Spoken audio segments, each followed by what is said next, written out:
Hi guys! Welcome back to my channel sa nag-iisang sosyalerang building ng Inglaterra.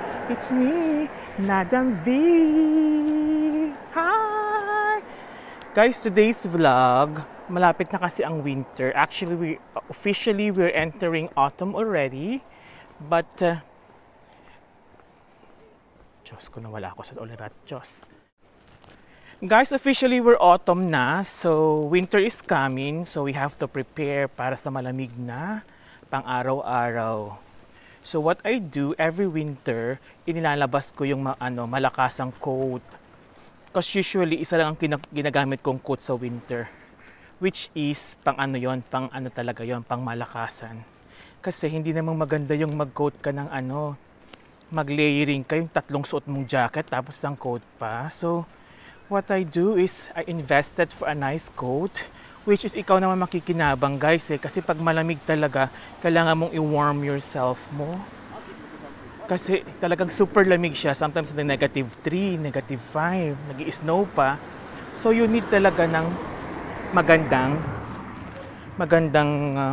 coat. So today, dry clean ko siya, ipipick up natin siya guys. Tapos, yan ang gagamitin ko pang araw-araw ko ngayon. Usually guys, ang mga Pilipino po sa UK, nagli-layering. Parang yung hoodie, tapos sa loob ng hoodie may jacket, merong sweater. Ang bulky, ang hirap makagalaw.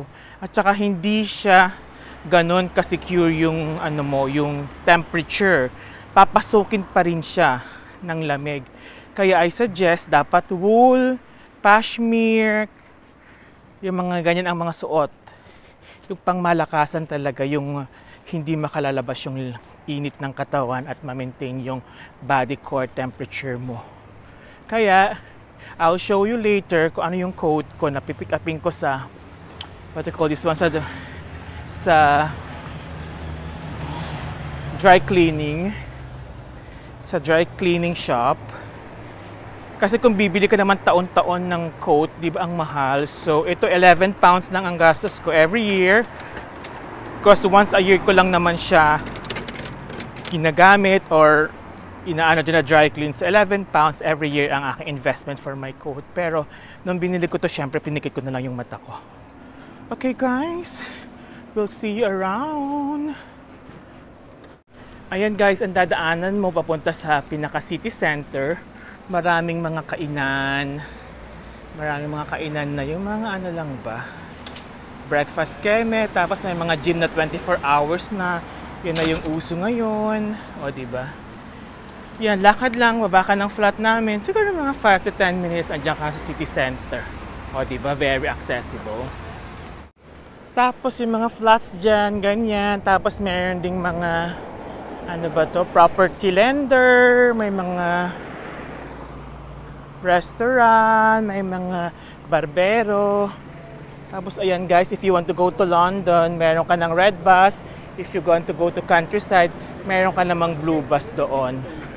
Ayun yung blue bus for countryside. O diba? So yan yung mga restaurant namin. O diba? Very accessible yung aming place.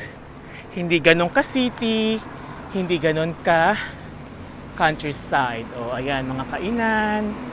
Meron din mga tindahan. Exercise na rin guys yung paglakad-lakad papunta ng groceries. So lakad lang galore. Huwag nang mag-drive pa, konting lakad lang, di ba? Tapos yan guys, ito ang bus station. Nasaan na bus station? Yan ang bus station and we have train station as well. O di ba? If you want to go to Lumiere to London, sakay ka lang dyan, talon ka lang dyan, ayan ka na. 30 minutes, nasa London ka na. O, diba? Tapos pag gumala ka, pag lasing-lasing ka na after ng disco, talon ka lang sa train, 30 minutes, nasa bahay ka na.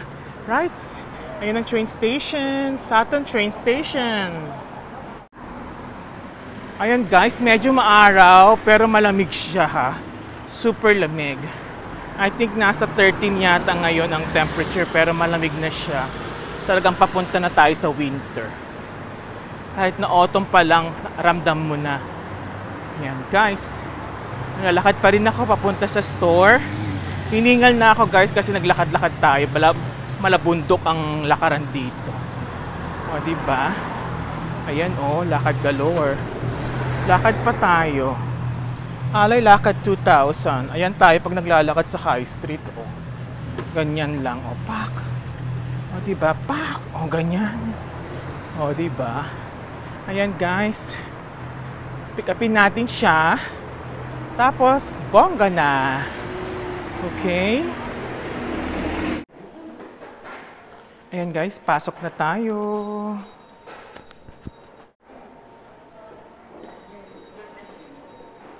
Guys, pick upin na natin ang dry cleaning. Hi! Good afternoon! Ayan na siya. Kulay brown. Brown, please. Thank you. Like it folded. Sorry? Thank you. It's okay, ma'am. Thank you very much. Okay, bye. Thank you so far. Ayan na guys ang aking coat. Ayan na siya guys, yung coat kong pang malakasan. Yung parang Paddington Bear. Kung alam mo yung Paddington Bear na jacket. Yan yung same na same kami ni Paddington. Yan guys. Yan, meron akong pang malakasan na jacket. Ayan guys, nakuha ko na siya. Ayan siya oh. Yung aking Paddington coat for winter. So, malakasan na yan ha. So, uwi na tayo guys. Nakabili na ako ng konting chocolates ni Mr. T. So, makulimlim ngayon. Ayan po ang British weather. Paiba-iba. Isang oras, araw. Isang oras, makulimlim. Isang oras, uulan. Ganon guys. Para mga Briton. Charot. Pabago-bago din ang isip. Moody. Charot. Ay, naku. A while ago, makulimlim. After 3 minutes, ayan na naman si Haring Araw. Ganyan, girl, dito sa Inglaterra. Pero, ang temperature, consistent naman guys. Malamig pa rin siya. Yun nga lang araw. Talaga napaka-precious ng sunshine. Kaya pag may sunshine, ang lahat ay elated. Lahat masaya. Kasi hindi lagi nakikita ang araw. So, ganun guys. Diba? Traffic. Red line.